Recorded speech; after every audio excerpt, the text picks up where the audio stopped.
Mais Oui, tu as très bien lancé le débat. J'aurais demandé même de le lancer complètement à ma place, puisque tu as à ta droite, là-bas, donc une jeune consoeur voilà, qui s'appelle Pauline Letellier. Voilà, oui, qui est Pauline une. que je viens de rencontrer, qui est Ouais, médecin, jeune médecin, à Médecins sans frontières, voilà, qui a le sang d'œil vert là-bas, voilà. et un grand sourire. Voilà. Et on va passer justement le témoin directement à Pauline. Alors Pauline Letellier, vous êtes médecin pédiatre à l'hôpital de Colombes, en région parisienne, et vous avez déjà effectué dans les 4 dernières années 3 missions pour Médecins sans frontières. Voilà.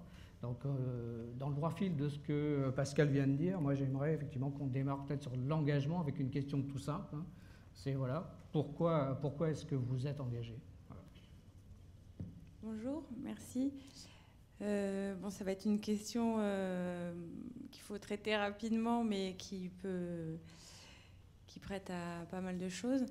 C'est vrai que je trouve que l'engagement, déjà, il a évolué. C'est-à-dire que quand j'ai commencé médecine, probablement comme beaucoup d'étudiants, j'avais envie de faire de l'humanitaire et l'idée que j'en avais à ce moment-là a beaucoup évolué.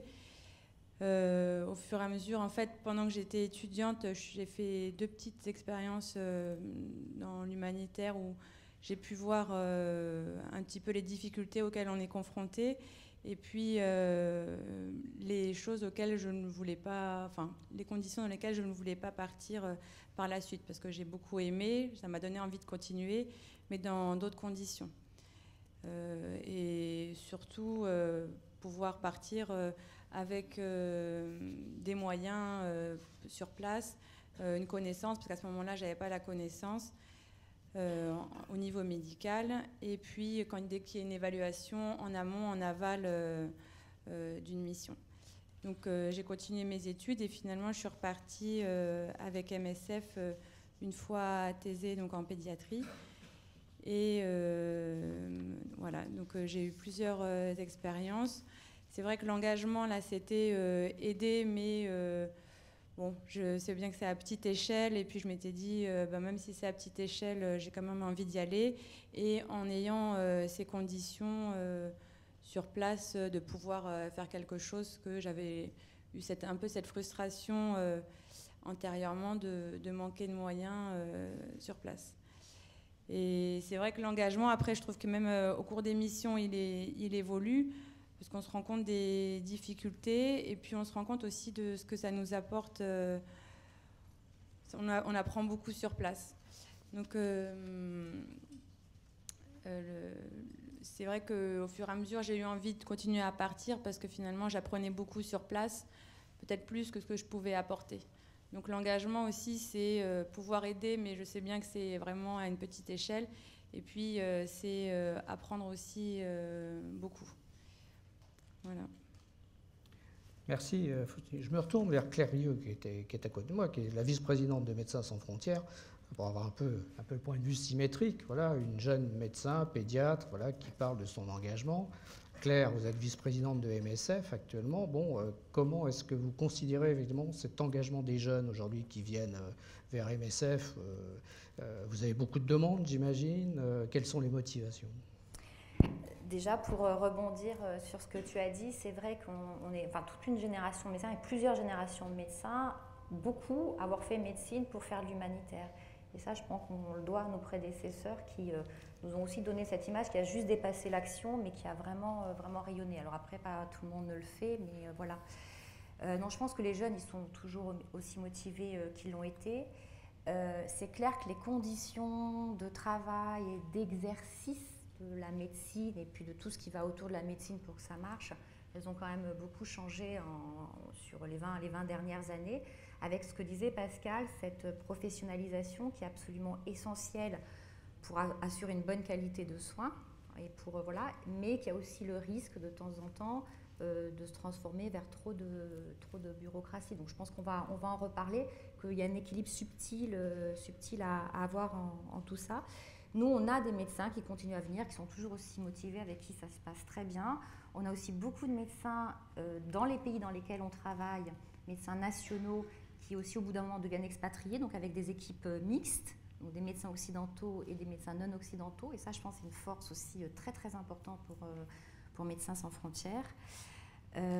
Par contre, ce qui est plus difficile, c'est de garder des médecins sur le long terme, dans un engagement long terme, leur proposer des postes au siège. On a vraiment besoin aussi de médecins pour diriger les missions. Et là, c'est vrai que de temps en temps, ça vient s'affronter avec aussi les contraintes de la vie et des carrières.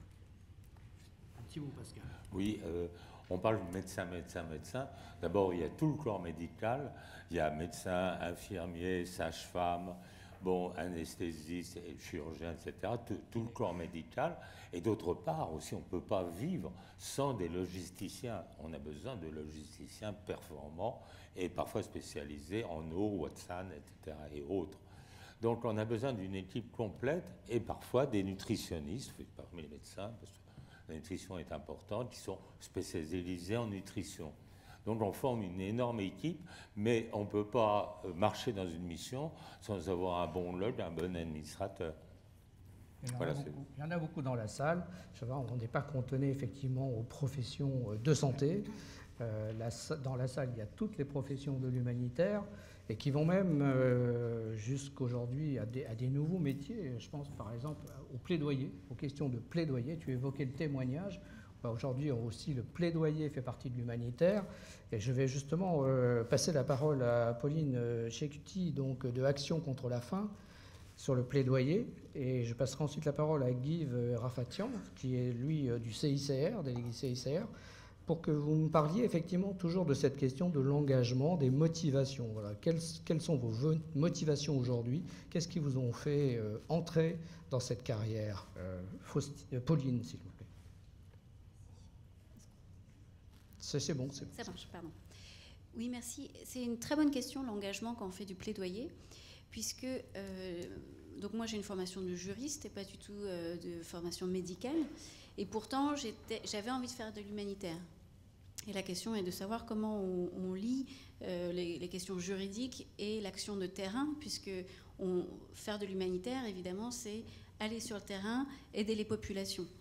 Et la question n'est pas évidente au premier abord quand on connaît en fait l'historique de l'humanitaire, de se dire comment on peut faire du juridique sur le terrain. Et pourtant ça fonctionne. Pourtant ça fonctionne très bien, parce que dès qu'on est sur le terrain, on s'aperçoit très vite que les populations ont besoin de support juridique, ont besoin d'être défendues, que leur voix n'est pas entendue, et que les médecins sur place ne sont pas forcément en capacité, ni n'ont le temps, ni n'ont les connaissances pour défendre les populations sur ce terrain-là. Il est évident que bien souvent, la raison pour laquelle ils sont dans un conflit ou les discriminations qu'ils subissent sont le fait soit d'un conflit, soit d'une situation gouvernementale un peu difficile, et qu'il est nécessaire de faire remonter d'une part l'information et de demander aux décideurs publics, à ceux qui ont l'influence sur les circonstances, sur la situation, de faire en sorte que les choses changent. Et ça, c'est tout aussi nécessaire pour les populations, parce que sans ça, on peut continuer à les soigner comme ça, sans arrêt, mais la situation en elle-même ne va pas s'améliorer. Donc il est nécessaire sur place qu'il y ait des gens qui connaissent un tout petit peu le droit international humanitaire, qui connaissent un tout petit peu le travail d'influence, de plaidoyer, pour aider les populations. Et c'est un engagement tout aussi fort que l'engagement médical, même si évidemment on n'a pas les mains dedans. Merci. On est ici hébergé par le CICR, donc je pense que le droit humanitaire, on connaît un peu, et on voit bien la force qu'il peut avoir effectivement pour l'humanitaire de terrain. Guy Rafatian, je le disais, vous êtes délégué justement du CICR, on parlait du CICR à l'instant. On était dans le chapitre des rêves, de l'humanitaire, de l'engagement, etc., des motivations, etc. Est-ce que vous pensez qu'on est toujours dans le même type de motivation que du temps de Pascal, par exemple, ou du temps d'autres organisations fondées ici? Oui, donc alors bonsoir. Donc moi effectivement j'ai été délégué du CICR, d'abord détention, protection, et puis maintenant je suis chef de sous-délégation. Personnellement, ce qui m'a amené à m'engager dans cette voie, ça a été il y a beaucoup de relationnel dedans, c'est-à-dire relationnel aussi bien avec les victimes, les bénéficiaires, mais aussi avec les autorités, les communautés. C'est cette recherche vraiment d'être en permanence dans un dialogue avec des gens. Et ensuite, je me suis rapidement aussi aperçu en commençant ce métier qu'il y a un salaire affectif qui est quand même très, très élevé. Donc en fait, c'est une grande chance de faire un métier dont on en vit, mais en plus qui nous donne oui, voilà, beaucoup de reconnaissance de la part des gens qu'on est en train d'aider, même si, bon, bah, bien sûr, il y a beaucoup d'obstacles, donc on n'arrive jamais à atteindre les objectifs qu'on voudrait, tels qu'on le voudrait dans un monde idéal. Voilà, après, c'est aussi le fait d'être peut-être de se sentir au cœur de l'action, au cœur du contexte, au moment où les choses sont en train de se passer. Voilà tous les éléments qui, moi, me poussent avec une sorte de recherche d'aventure, d'expérience de vie, avoir le sentiment de vivre plusieurs vies dans une vie. Voilà, moi, personnellement, c'est ce qui m'a poussé à choisir cette voie, du moins pour le moment. Après, je pense qu'effectivement, entre les anciennes générations et la nôtre, il y a des différences notables. Notamment, on parle beaucoup de professionnalisation. Bon, bah, maintenant, on est en train de toucher quand même des extrêmes. Il y a vraiment beaucoup de bureaucratie, il y a les bailleurs derrière. Donc, d'un côté, en plus, avec le danger qu'il y a pour les humanitaires sur le terrain dans le contexte sécuritaire actuel, ça fait que, bon, on est beaucoup moins libre et c'est beaucoup moins l'aventure, je pense, qu'avant. Ça veut dire que les choses sont beaucoup plus encadrées, on est en permanence en liaison avec nos sièges par divers moyens de communication, ils regardent tout ce qu'on fait, ils nous dirigent. Je pense qu'il faut être aussi conscient de ce fait-là, bien que ça reste toujours passionnant comme métier. Merci, ça fait sourire Pascal qui dit oui, effectivement, vous étiez plus libre en ce temps-là. Oui, Il n'y avait pas de valise satellite.